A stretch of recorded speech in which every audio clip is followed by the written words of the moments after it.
action, let's go. Trouble 물을 찾으러.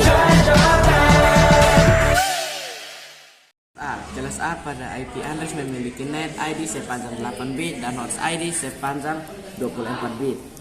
Byte pertama selalu 0 hingga 127 dengan total 128 network. Setiap network kelas A dapat menampung sekitaran 16 juta host.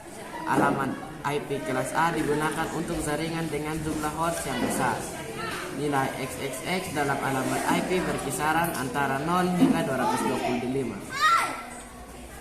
Kelas B pada IP address memiliki 2 bit pertama selalu 10.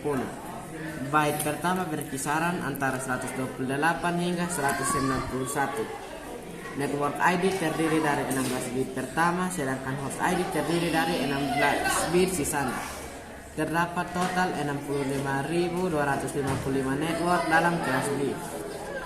Dan setiap network dapat menampung sekitaran 65.000 host. Kelas C pada IP address memiliki 3 bit pertama selalu 110. Alamat jaringan kelas C memiliki 24 bit untuk identifikasi jaringan dan 8 bit sisanya untuk identifikasi host.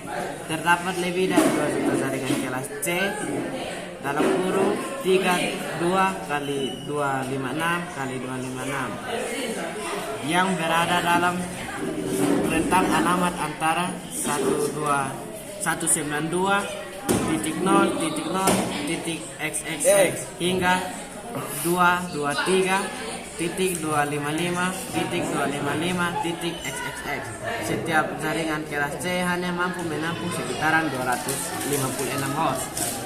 Kelas D pada IP address digunakan untuk multi-testing. Alamat IP kelas D memiliki 4 bit pertama bernilai 1110 dan tidak memiliki net ID dan host ID yang spesifik.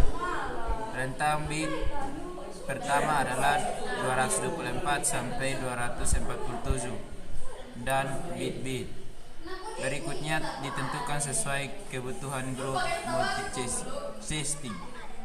Kelas E pada IP address digunakan untuk kegiatan eksperimental dan tidak diperuntukkan untuk penggunaan umum. Alamat IP kelas E memiliki 4 bit pertama bernilai 1111 dengan rentang bit pertama antara 248 sampai 255.